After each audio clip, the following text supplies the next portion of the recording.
Question number 2 के इन्होंने 5-6 part दिए हुए हैं और सेम ही है, कोई डिफरेंस नहीं है। n जमा 5 बराबर 19, m जमा 5 बराबर 19 ब्रैकेट में लिख दिया है इन्होंने। बताओ n बराबर 1 इसको संतुष्ट करता है या नहीं करता। बहुत इजी है, बिल्कुल जैसे हमने इतने सारे पार्ट किए अभी। n बराबर 1 रखते हैं तो बन गया 1 जमा 5 बराबर 19, तो 6 बराबर 19 आ गया ये, जो कि असंभव है। क्या है? जो कि असंभव है। इसीलिए n बराबर 1 इसका हल, n बराबर 1 हल नहीं है। एक ही बात होती है, या तो यहाँ पे नहीं का निशान लगाओगे आप या नहीं वर्ड यूज करोगे। दूसरा, इसका एक पार्ट और कर देती हूँ, बाकी पार्ट आप स्वयं कर सकते हो। 4p माइनस, मैं इसका पार्ट ले रही हूँ आपका e। सबसे पहले मैंने ए पार्ट लिया, ये पार्ट ले रही हूँ। 4p माइनस 3 बराबर 13, p बराबर -4। अब आप फिर 4p का मतलब, पहले आप इसको खोल के लिखो। 4p का मतलब 4 गुना p माइनस 3 बराबर 13। अब आप p की वैल्यू डालोगे, 4 गुना में -4 माइनस 3। अब चाहो तो इसको सोल्व कर लो, 4 गुना -4। जब आपको गुना करनी है तो एक बार माइनस का निशान हो तो क्या होता है? एक बार का माइनस निशान होता है। बच्चों, जब हमारे यहाँ पे बराबर आ जाता है तो हम ऑलमोस्ट ऐसे निशान लगा देते हैं, -16 -3। जब दोनों चिन्ह एक जैसे हों तो संख्या जमा हो जाती है और चिन्ह वही रहता है, -19। अब ये बराबर 13 कहते जा रहे हैं हम इसे। अब ये आप बताएंगे कि क्या -19 और बराबर 13 होता है? नहीं, तो ये है असंभव। जब ये असंभव है तो हम कहेंगे कि जो p की वैल्यू है -4 नहीं हो सकती, p की मान -4 नहीं हो सकता। तो इसी प्रकार से आप इसी के और पार्ट्स कर लेंगे। अब मैं एक प्रश्न नंबर 3 लेती हूँ, क्योंकि सारे टाइम एक ही टाइप के सवाल चल रहे हैं बच्चों। अब आप आगे अपनी प्रैक्टिस करना, कहीं कोई मुश्किल हो तो आप मेरे से ये क्वेश्चन कर सकते हो, कमेंट सेक्शन में पूछ सकते हो। नेक्स्ट है, प्रयत्न और भूल विधि से निम्नलिखित समीकरण को हल करो। तो इसके लिए सबसे पहले मेरे पास जैसे 5p जमा 2 बराबर 17। पहले क्वेश्चन नंबर 3 में आ गया 5p जमा 2 बराबर 17। और दूसरा सवाल इसमें एक हम लेते हैं, 3m माइनस 14 बराबर 4। प्रयत्न और भूल विधि से हमारे पास 2 विधियां होती है। ऐसे तो मैं एक ही सवाल में समझा देती, लेकिन आपको एक्सरसाइज से भी हेल्प मिल जाती है। इसीलिए प्रयत्न और भूल विधि का है कि जैसे बच्चे शुरू में होता है, छोटे बच्चे होते हैं, वो जो अपना प्रैक्टिकल करके समझते हैं, आप भी जो प्रैक्टिकल करके समझते हो, अपने आप से जो चीज सीखते हो वो कभी नहीं भूलते, लेकिन जो याद करवाई हुई होती है उसको आप भूल जाते हो। तो इसीलिए प्रयत्न और भूल विधि की उसको ट्राई करते जाओ और उसके हिसाब से आगे बढ़ते जाओ कि p की वैल्यू आप सपोज करते जाओ, 1 रखी, 2 रखी, कम आना है तो माइनस में रख लिया हमने। तो हम सबसे पहले सपोज कर लेते हैं, p को हम 1 मान लेते हैं। पहले हम 1 से मान के चलते हैं, ज्यादा ही छोटा रहेगा तो ऊपर बढ़ेंगे। तो इस p को हटाना है तो 5 गुना में p जमा 2 बराबर 17। तो अब हम p की जगह 1 रख देते हैं। 5 गुना में 1 जमा में 2 बराबर 17। तो ये बन गया 5 जमा 2 बराबर 17। अब आपको यहाँ पे दिखाई दे रहा है 7 बराबर 17। ये है कोई 7 बराबर 17? नहीं, तो आप कहोगे असंभव है। या ये लिख दोगे 7 बराबर 17 नहीं हो सकता, ऐसे लिख दोगे या करके 7 बराबर नहीं है 17 के, तो या ऐसे लिख दोगे असंभव लिख दो। तो इसका मतलब p बराबर 1 नहीं हुआ। तो ये हमने अब नेक्स्ट ट्राई किया, इसी के लिए इसको कहते हैं प्रयत्न और भूल विधि। तो अब p को हम 2 वैल्यू रख के चलते हैं। क्या मान लें? p को हम 2। जब हम p को 2 सपोज करेंगे तो जहां 5 गुना 1 आया था 5 गुना 2 आ जाएगा, बस डिफरेंस तो यही आएगा ना। तो हमें बार बार पूरा लिखने की जरूरत भी नहीं होती। वैसे भी एक सवाल में आपको लिख देती हूँ, लेकिन बार बार हमें जरूरत नहीं होती। हम एक ही बार जो वैल्यू रखते चलते हैं उसी के हिसाब से कर लेंगे। 5 गुना 2 जमा 2 5 गुना 2 कितना हो गया 10, 10 जमा 2 12, ये 12 बराबर 17, वो भी असंभव। तो हम कहेंगे 12 बराबर 17, ये भी असंभव, ये भी क्या बन गया असंभव। इसीलिए ये भी नहीं है, p बराबर 2 भी नहीं हो सकता, p बराबर 2 नहीं हो सकता। तो अब हम तीसरा ले लेते हैं, p बराबर 3। क्या ले लेती हूं मैं, p बराबर 3।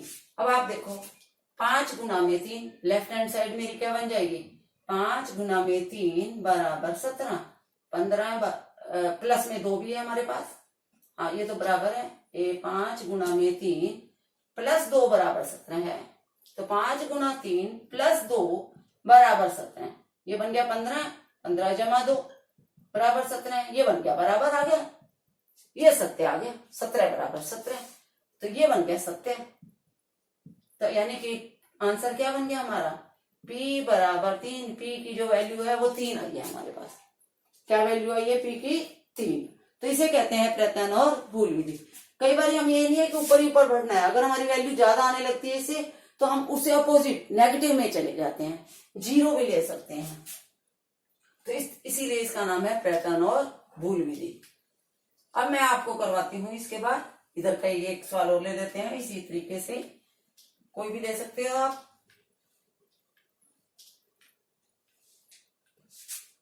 3m माइनस 14 बराबर 4, इधर से शुरू करती हूँ मैं, 3m माइनस 14 बराबर 4। तो अब आप देखो m की वैल्यू अगर आप 1 रखते हो, यदि हम m को 1 सोचते हैं तो क्या बन गया, 3 गुना में 1 माइनस 14 बराबर 4। तो 3 गुना 1, 3 माइनस 14 बराबर 4, 3 माइनस 14 कितना हो गया हमारे पास, माइनस के 11, माइनस 11 बराबर 4, असंभव। लेकिन हम कहेंगे लेकिन माइनस 11 बराबर 4 असंभव, इसीलिए m बराबर 1 नहीं हो सकता। अब हम ले लेते हैं m बराबर 2। लेकिन अभी आप ये देखोगे कि इधर प्लस का साइन है, तो m की जो वैल्यू है 14 से ज्यादा आनी चाहिए, तभी जाकर के 4 बच सकता है, अगर आप आइडिया लगाओगे तो। अगर मैं m बराबर 2 लूंगी तो 2 तिये 6 बन जाएगा, 3 लूंगी तो 3 तिये 9 बन जाएगा, 4 लूंगी तो 4 तिये 12 बन जाएगा। इस तरीके से भी आप आइडिया लगा सकते हो कि अगर मैं m बराबर 2 लेती हूँ, सिर्फ आप इस पे फोकस करो, ये माइनस 14 को करते चलेंगे कि 3m की क्या वैल्यू आती है। जैसे मैं 1 पेन की वैल्यू बताऊं, 3 पेन की वैल्यू निकालनी है तो वो क्या आती है, तो हम उसी के हिसाब से हम करते हैं। m की 1 लिया तो 3 आया, अब हम m की 2 लेते हैं तो कितना जाएगा 6। जब मैं m की वैल्यू 2 लूंगी, m की वैल्यू 2 लूंगी तो 3m की वैल्यू कितनी बन जाएगी 6, 6 माइनस 14 बराबर 4, 6 माइनस 14 कितना बन गया माइनस 8 बराबर 4, ये भी असंभव हो गया। जब ये भी असंभव हो गया तो इसका मतलब ये भी नहीं है, जहां असंभव आ जाए नहीं है। फिर आप 3 लोगे, 4 लोगे, तो अब आप सोचो कि जब तक ये छोटी वैल्यू आएगी तब तक ये चलता जाएगा। तो हम सीधा ही 1 2 3 यहीं से ऑब्जर्व करके करना चालू कर देते हैं। 3 तिये 9, 9 माइनस 14 माइनस 5, 3 तिये 9, 9 माइनस 14 माइनस 5, इसका मतलब नहीं आ रहा। 4 तिये 12, 12 माइनस 14 तो कितना बन जाएगा हमारे पास। जैसे मैंने सपोज किया m बराबर मैंने 4 रखा, तो अब 3m माइनस 14 बराबर 4, तो ये बन गया 3 गुना 4, ये बन गया 12 माइनस 14, ये बन गया माइनस 2 बराबर 4, ये भी असंभव आ गया। ये तो हमें पता है ये प्लस का आना है, इसीलिए हमारा बड़ा साइन जो है प्लस वाला ही आना चाहिए, ये हमें यहाँ से आइडिया ले लेना है, नहीं तो हमें माइनस के साइड भी जाना पड़ता। अगर यहाँ पे वैल्यू कोई माइनस की होती तो हमें पता चल जाता ये माइनस का आएगा। क्यों, क्योंकि हम सीख चुके हैं कि जब दोनों माइनस के होंगे तो माइनस वाला या तो बड़ा होगा ये छोटा होगा, उसके हिसाब से स्टेटमेंट चलती है। माइनस 2 बराबर 4, अब मैं m की जगह पर 5 ले लेती हूँ, फिर देखो क्या बन जाएगा। m की जगह 5 लेंगे तो 5 ये 15, 15 में से 14 गया 1, वो भी नहीं आएगा। अब 4 आ रहा है, तो अब देखो 6 ये 18, 18 में से 14 गए 4, तो इसका मतलब ये पता चल गया हमें m बराबर 6, तो 3 गुना में 6 माइनस 14 है, यानी कि कितनी ऐसी संख्या है जिसमें से 14 घटाए तो 4 बच जाए।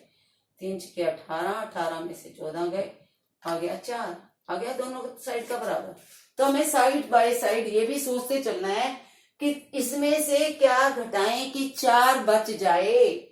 तो 3, इसका मतलब 14 से तो बढ़ी जा रही है, क्योंकि साइन हमारे पास प्लस का है, तो प्लस की संख्या बड़ी होगी, 14 से बड़ी होगी, 15, 16, 17, 18, तो इससे बड़ी होगी, इसीलिए हमें पता चल गया m बराबर 6। तो ये बन गया हमारा 4 बराबर 4, ये सत्य आया है। तो हम क्या कहेंगे, m बराबर 6 इसका मान होगा। तो ऐसे आगे आप जब डायरेक्ट करना हो तो बड़े आसानी से समझ जाते हैं हम इस साइन को देख के कि हमारे पास प्लस है तो हमारे पास C आएगा। कर लिया बच्चों, आ गया समझ? इसको कहते हैं प्रयत्न और भूल विधि।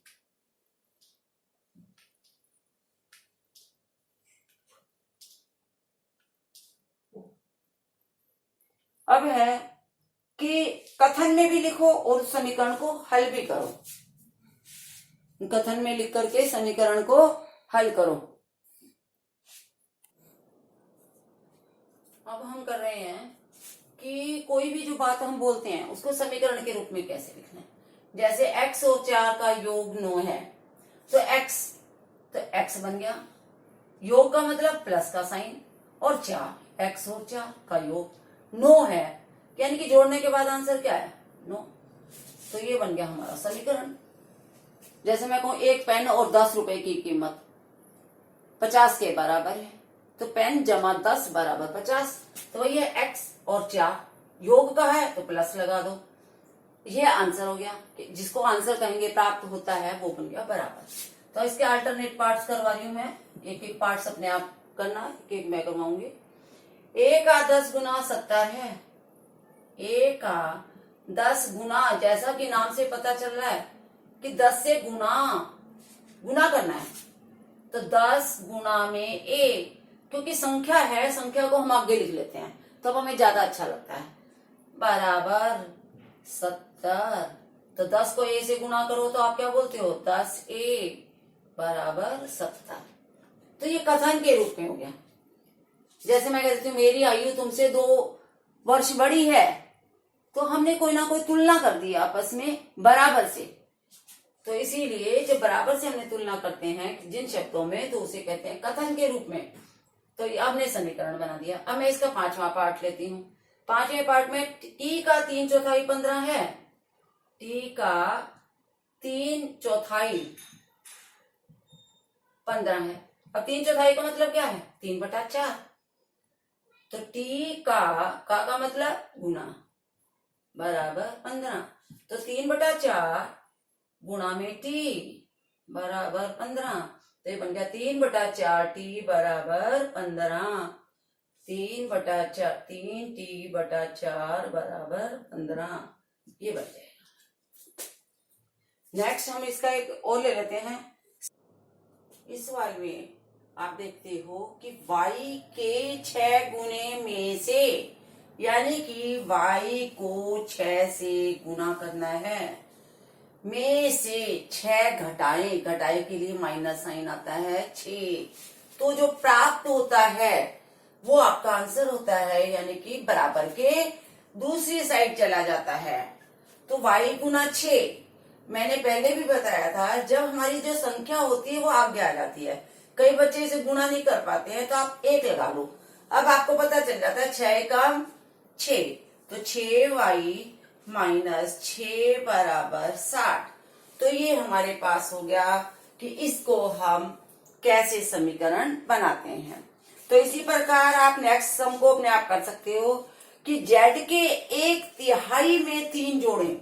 नेक्स्ट क्वेश्चन जो है, नेक्स्ट पार्ट है, यदि आप z के 1/3 में, तो 1/3 कहते ही 1/3 गुना में z, 3 जोड़े तो जमा में 3। जैसे ही जोड़े की बात आती है तो आप प्लस साइन लगाएंगे, और तिहाई का है तो गुना 1/3।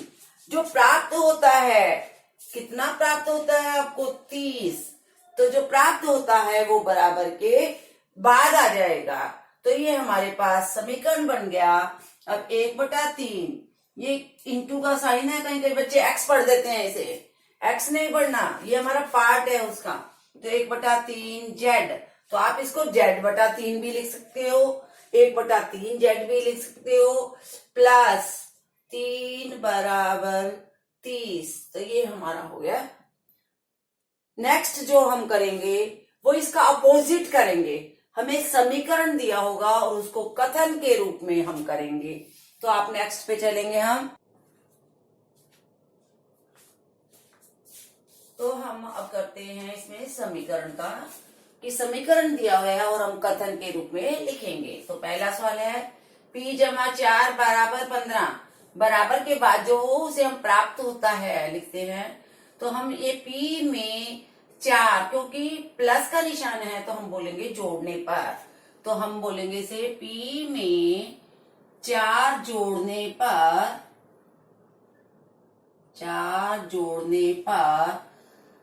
15 प्राप्त होता है। तो ये हमारा कथन हो गया, कथन के रूप में हम लिख रहे हैं। और इधर का हमारा क्या था, ये समीकरण। नेक्स्ट में है, अब आप m के साथ, ये देखो 3m/5 लिखा है, तो पहले आप m के साथ रिलेशन देखो, पहले क्या है, पहले आप उसी को मेंशन करोगे। तो m का 3/5, m का ये भाग है, m का 3/5 भाग कितना प्राप्त होता है, 6 होता है। तो हम इसको ऐसे भी लिख सकते हैं। हम ये भी बोल सकते हैं m का 3/5 गुना 6 होता है, या 6 प्राप्त होता है। m को 3/5 से गुणा करने पर 6 प्राप्त होता है, m का 3/5 भाग 6 होता है। नेक्स्ट में आ जाता है 4p। देखो आप कि p को 4 से गुणा किया हुआ है, तो आप बोल सकते हो p का 4 गुना, जो चीज गुना की हुई हो तो उसको गुना ही बोलते हैं। p का 4 गुना में से, क्योंकि जब आप घटाते हो तो में से क्या घटाया आपने, 2 घटाने पर 18 प्राप्त होता है।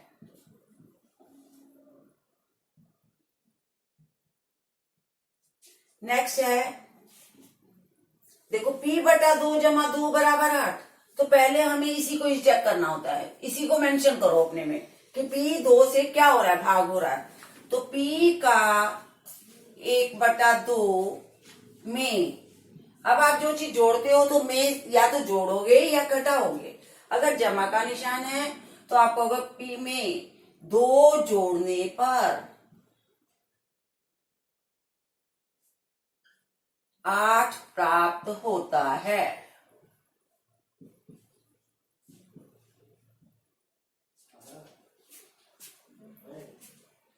नेक्स्ट, अब हम स्टार्ट करेंगे एक्सरसाइज 4.2। इसका जो 5वां सवाल है 4.1 का, वो मैंने अभी ज्यादा डिस्कस नहीं किया। वैसे उसको डिस्कस करने में कुछ नहीं है, ऐसे ही आपको स्टेटमेंट बनानी है, उसमें आपको क्लियर से बताया गया है इरफान के तरीके से। तो आप स्वयं करके देखेंगे इस सवाल को, वरना इसके लिए हम आगे डिस्कस करेंगे। तो हम